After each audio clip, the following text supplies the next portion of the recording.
On va poursuivre avec le prix de l'œuvre originale. Alors j'ai quand même envie de faire une petite introduction en disant pourquoi ce prix de l'œuvre originale. Ben écoutez, l'idée c'est comme d'habitude, faire émerger des projets qui par le soin apporté à la conception et leur qualité architecturale met en avant des femmes architectes de talent. Ainsi, le projet de Cécile Mescam l'an dernier nous avait particulièrement touchés pour ses qualités de conception et de mise en œuvre. Il n'existe pas de petits projets, mais que des projets architecturaux remarquables, ou pas. Hein. De même, en est-il pour la lauréate du prix de l'œuvre originale 2018. Donc j'appelle, Madame Labourdette est présente ici. Maintenant, je vais appeler Marie-Christine, non, Cécile Mescam, lauréate 2017 de l'œuvre originale.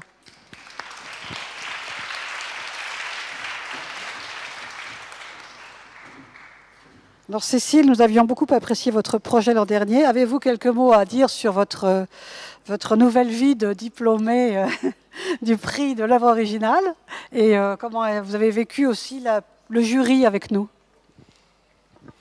C'était un jury très intéressant, avec beaucoup de débats. Donc vraiment un moment, une journée avec à la fois, le mot a été dit, beaucoup de bienveillance et beaucoup de débats. Donc c'est un beau moment passé ensemble.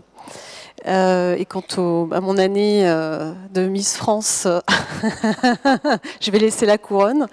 Donc c'était une belle année aussi. Le projet a eu un prix en Bretagne, le prix Architecture Bretagne. Donc c'est un projet qui a une vie qui se poursuit. Merci Kate. On va demander l'enveloppe. Donc Madame Labourdette, vous allez nous dire qui est la lauréate de l'année. Quelle sera la lauréate 2018 du prix œuvre originale? Alors, la lauréate œuvre originale 2018 est attribuée à Bathilde Millet.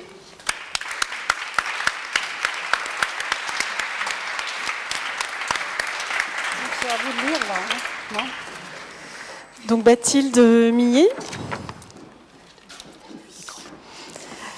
suivi ses études à l'école d'architecture de Paris, la Seine, dont elle est diplômée en 2001.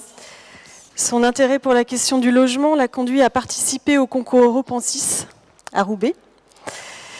Elle fait partie de l'équipe lauréate et cette distinction se concrétise par la réalisation de 78 logements locatifs et individuels, les Villas Sarail.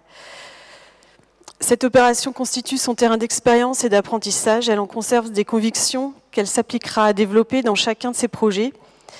Qualifier et protéger l'espace intime individuel comme préalable au vivre ensemble et concevoir des espaces où le vide ne se contente pas d'être une absence de construction, mais permet de structurer les espaces habités. Bathilde fonde son agence en 2005 et concentre son activité sur des opérations de logement dans les Hauts-de-France et en région parisienne. En parallèle, elle s'engage au sein d'associations de développement comme responsable de projets en Inde et en République démocratique du Congo. C'est marqué RDC, j'ai hésité. Aujourd'hui, elle développe ses compétences d'architecte conseil dans des workshops internationaux.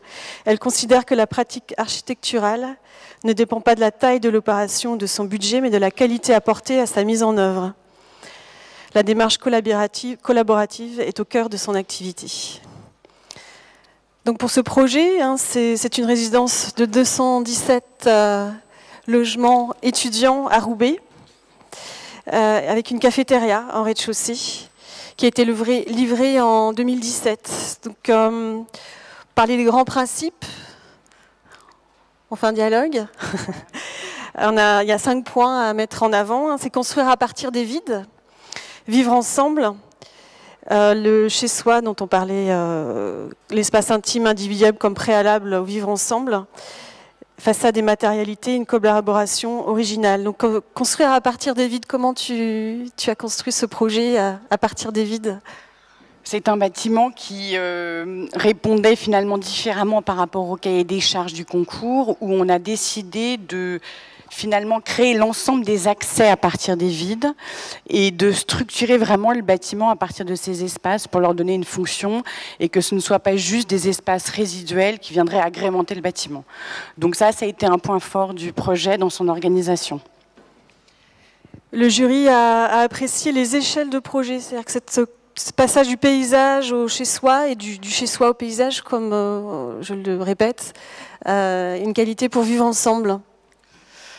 Alors sur cette opération, on a essayé effectivement de valoriser à la fois la grande dimension du projet et du site, puisque c'est un bâtiment qui se développe le long d'une voie ferrée, avec une parcelle très linéaire, qu'on a essayé d'exploiter au niveau du rez-de-chaussée en décloisonnant totalement les espaces pour créer une rue intérieure avec des espaces partagés pour l'ensemble des étudiants.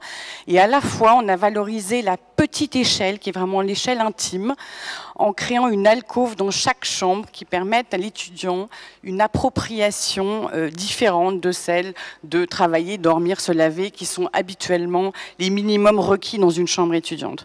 Et cette alcôve intime permet à la fois de répondre à une exigence acoustique complexe qu'on avait sur ce site, puisqu'on a créé un tampon acoustique. Je ne sais pas s'il y a une photo qui permet de le voir, c'est celle du centre, qui crée donc à la fois un espace où on peut s'asseoir et regarder la vue et le vocabulaire de la voie ferrée, et en même temps répondre aux exigences acoustiques.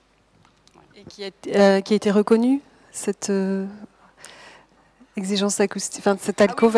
Oui, chose très importante, c'est qu'on a eu la chance de travailler en conception-construction avec une entreprise qui s'est impliquée énormément. Donc ça a été une collaboration originale incroyable. L'entreprise a créé, elle a mis au point un dispositif innovant, pour que, avec un piège à son au niveau du coffre du volet roulant qui a été reconnu et approuvé au travers d'un prix au sein de l'entreprise, qui est l'entreprise Sogea Vinci. Et on a eu cette chance d'avoir au sein du projet 5 intervenants, une maîtrise d'ouvrage, une maîtrise d'usage, donc une entreprise et une équipe de maîtrise d'œuvre. Et tous ensemble, à chaque phase du projet, il y a un travail mais collaboratif extraordinaire, avec de l'écoute, de la générosité. Pour nous, c'est vraiment un projet qui nous tient à cœur pour cette raison, parce que c'est assez rare en fait que des intervenants différents ne se campent pas dans des postures chacun, mais que comment dire, l'ensemble de ces personnes soient portées par le projet et par la qualité du projet. Et ça a été l'histoire de ce projet. La maîtrise d'ouvrage nous a permis de concevoir des espaces de décoration, d'aménagement de chambres. L'entreprise s'est mise à donner son avis sur l'esthétique du projet. Enfin, je veux dire, il y avait vraiment une synergie fabuleuse, et j'en profite du coup pour remercier de ce fait l'ensemble des intervenants de ce projet, parce que comme l'a rappelé Marie tout à l'heure, un projet c'est pas juste un ouvrage construit, c'est une aventure humaine, et ce bâtiment ça a été une véritable collaboration originale. Voilà. Donc on va faire une photo avec vous, Cécile et Madame Labourdette.